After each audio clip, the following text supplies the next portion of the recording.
Halo kawan-kawan semua, selamat datang di channel kami Physics Corner. Ya, pada kesempatan ini saya ingin membahas sedikit tentang DC circuit atau rangkaian arus searah ya. Ini adalah pelajaran SMA kelas 12 ya, tentang rangkaian arus searah ya. Oke, jangan lupa sebelum tonton lebih jauh untuk tekan tombol subscribe ya, dan tonton video ini sampai dengan selesai biar dapat ilmunya full. Ya, kita mulai yang pertama tentang konsep arus listrik.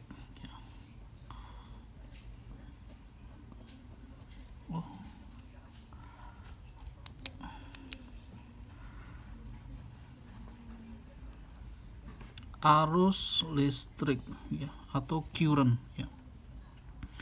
Arus listrik ini adalah jumlah muatan yang mengalir tiap satuan waktu ya. Jumlah muatan yang mengalir ya, tiap satuan waktu ya. Nah, kalau kita belajar tentang elektrostatik atau listrik statis ya, muatan atau Q ya. Nah, di sini ya, kalau ini sudah masuk arus, maka ini muatannya mengalir ya. Kalau dalam listrik statis muatannya dia diam ya. Nah, ini perumusannya adalah seperti ini ya, bahwa arus listrik ya, atau I ya, arus listrik ini dalam satuan ampere. Kemudian Q adalah muatan listrik ya. Ada yang menulis Q kecil, ada Q besar ya. Ini dalam satuan coulomb ya, karena ditemukan ilmuwan yang namanya Coulomb. Dan T seperti biasa ini adalah waktu ya, dalam satuan detik atau second ya. Nah, ini sebenarnya dasar kita belajar tentang arus listrik ya. Arus listrik adalah Q per T. Nah, kemudian karena yang mengalir itu sebenarnya adalah muatan ya. Muatan itu sama dengan muatan elektron ya. Maka Q ini juga bisa dinyatakan N kali E ya. N adalah jumlah elektron ya, berapa jumlahnya, dan E itu muatan elektron ya. Muatan elektron ini suatu nilai yang tetap ya. Jadi dia adalah min 1,6 kali 10 pangkat min 19 coulomb ya. Muatannya nilainya tetap ya. Nah, kalau kita gabungkan dua formula ini ya, sini, maka ya I itu akan sama dengan Q-nya kita ganti dengan N kali E dan kemudian T ya. Kadang yang ditanyakan adalah berapa jumlah elektron ketika arus mengalir tertentu. Maka dari sini N kita pisahkan, ini adalah I kali T dibagi E ya.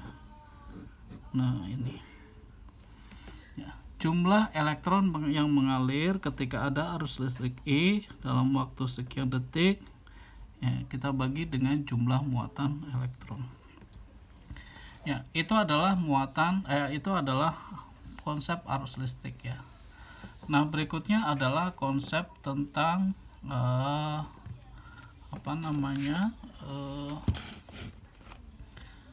hambatan kawat ya, yang B.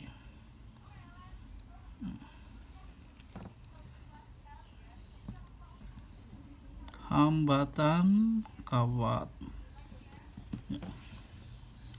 Oke, andaikan ini kawat yang kita perbesar ya. Kawat ini memiliki panjang L dan memiliki rho atau hambat jenis ya.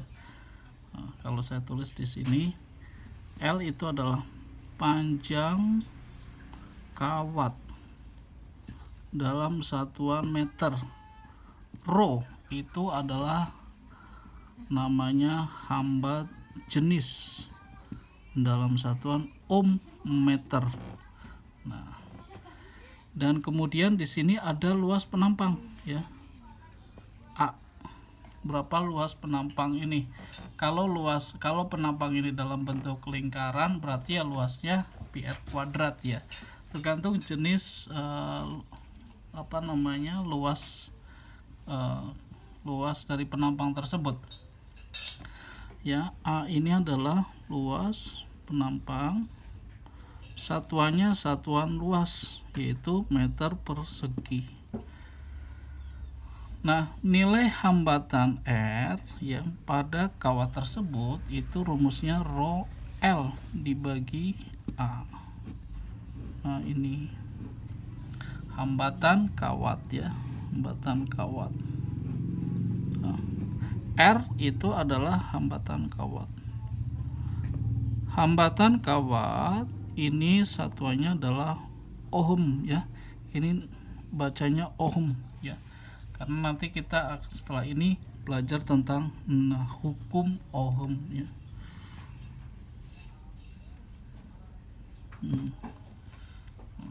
Hukum ohm ya. Oke, apa itu hukum ohm? Hukum ohm ini adalah sebenarnya hubungan antara arus listrik, tegangan, dan hambatan ya. Jadi kalau kita punya rangkaian sederhana terdiri dari, nah ini tegangan, lambangnya seperti ini, lambangnya V ya. Kemudian dihubungkan dengan hambatan, lambangnya seperti itu, kawat zigzag, ini adalah R ya. Nah, ketika dihubungkan seperti ini rangkaian tertutup ya. Yang panjang ini polaritas positif, yang pendek polaritas negatif. Nah, arus timbul di sana ya, arus. Nah, kemudian balik ke situ. Nah, hubungan antara V, I, dan R itu dinyatakan bahwa I itu adalah V dibagi R ya. Atau juga bisa V sama dengan I kali R ya. Atau ya R sama dengan V dibagi I ya. Tiga hubungan ini ya, atau hubungan dari ketiga besaran ya, besaran kuat arus ya, I kuat arus dalam satuan ampere ya. Kemudian V tegangan listrik dalam satuan volt ya. Kemudian R adalah hambatan listrik ya, dalam satuan ohm. Seperti itu. Oke, sekarang berikutnya adalah tentang rangkaian hambatan ya.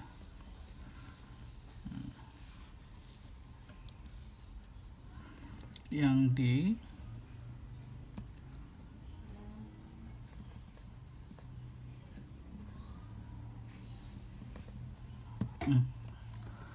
rangkaian hambatan ini ada tiga ya. Ada dua, yaitu rangkaian seri ya, dan rangkaian paralel ya. Seri itu seperti ini, sebutlah ada 3 hambatan dan atau bisa lebih ya. Dan kemudian yang kedua paralel ya, rangkaiannya seperti ini.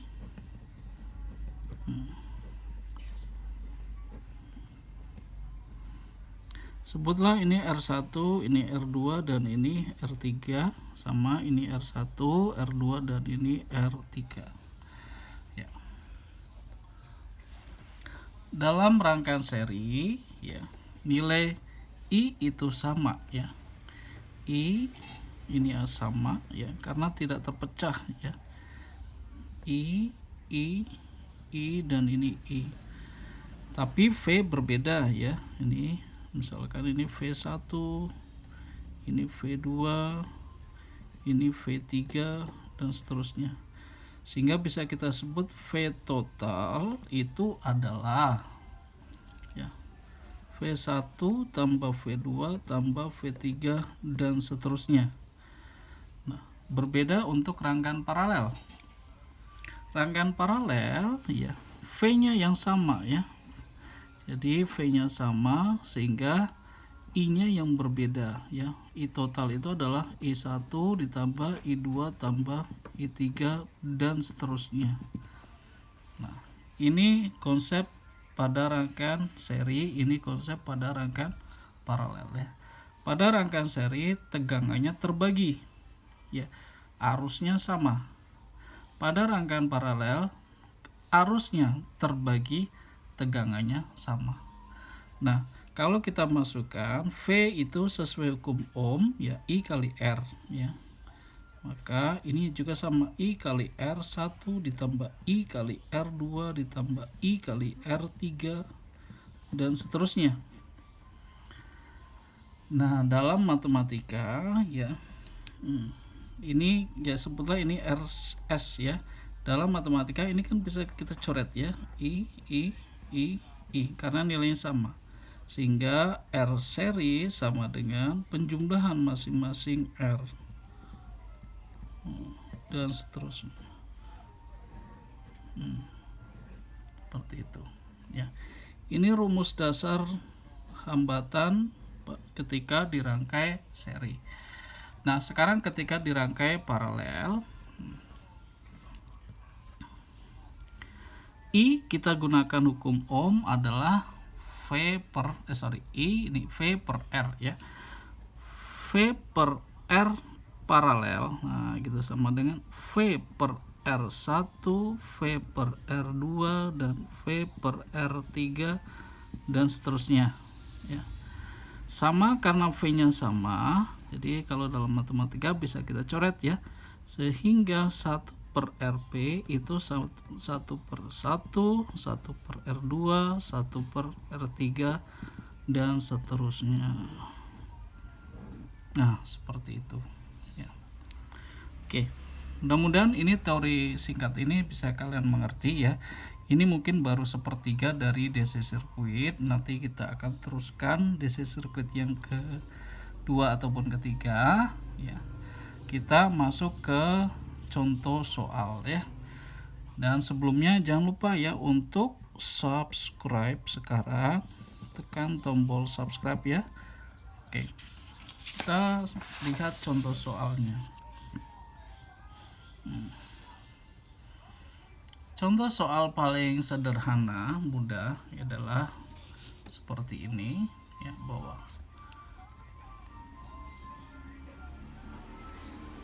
ada suatu rangkaian terdiri dari 3 hambatan misalkan ya.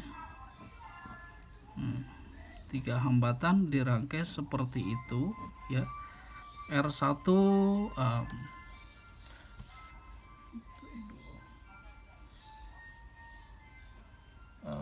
sebutlah ini 4 ohm ya. 4 ohm, ini 3 ohm dan ini 6 ohm dan ini biasanya 12 volt ya. Ini polaritas positif, ini polaritas negatif, maka muncul arus I ya. Nah, di sini ada I pecah I1 dan I2. Nah, pertanyaannya saya bikin banyak ya, biar kalian banyak yang dimengerti. Yang pertama adalah tentang hambatan total ya. Kemudian kuat arus I1 dan I2 ya. Kemudian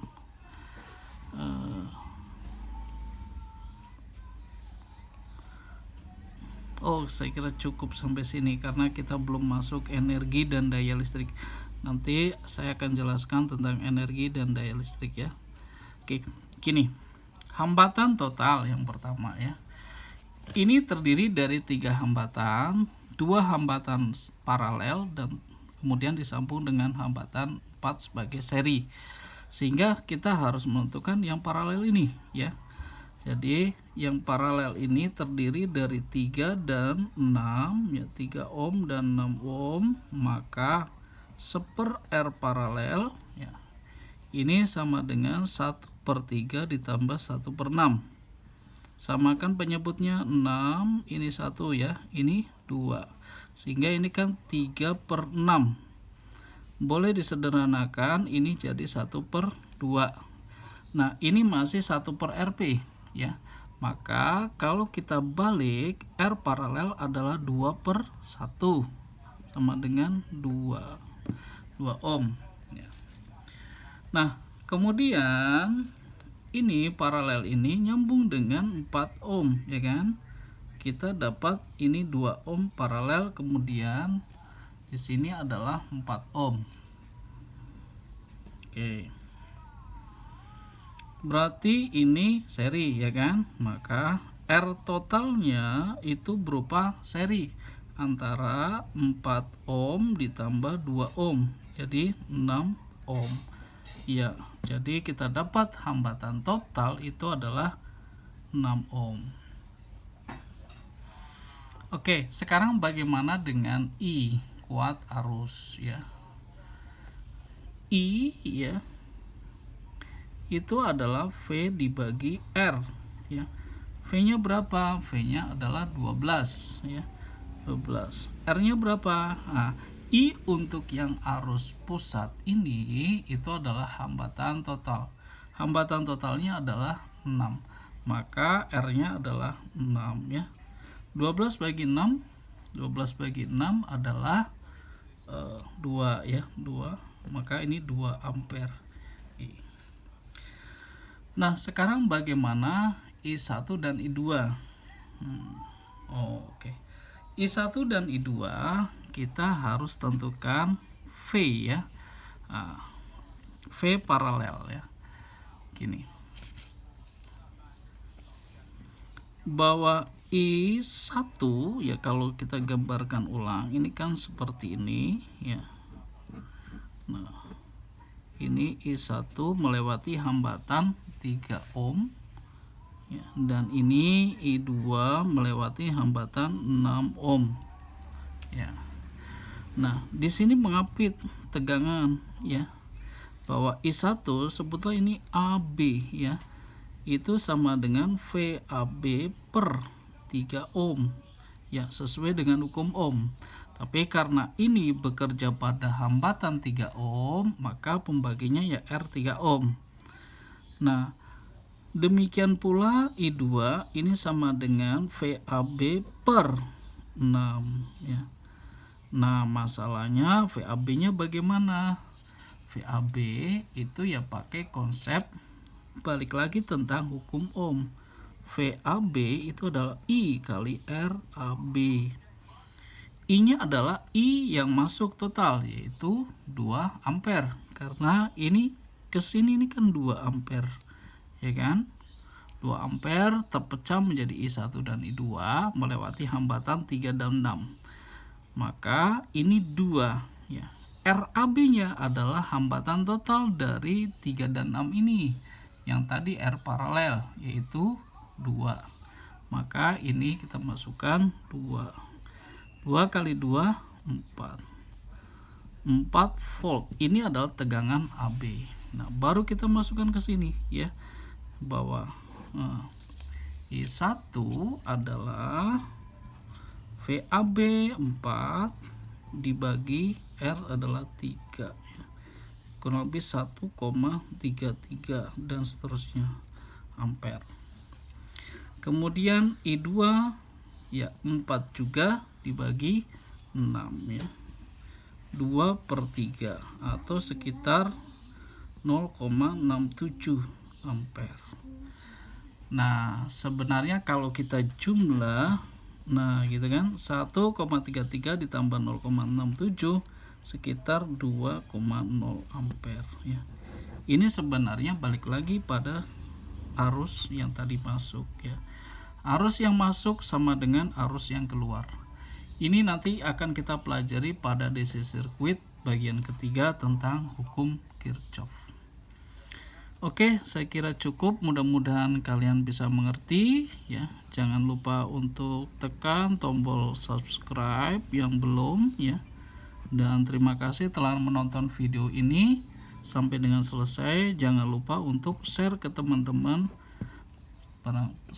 Pasti teman-teman kalian senang dapat seperti ini ya. Oke, sampai ketemu di DC Circuit bagian ketiga. Kalian bisa klik di deskripsi ya. Oke, terima kasih.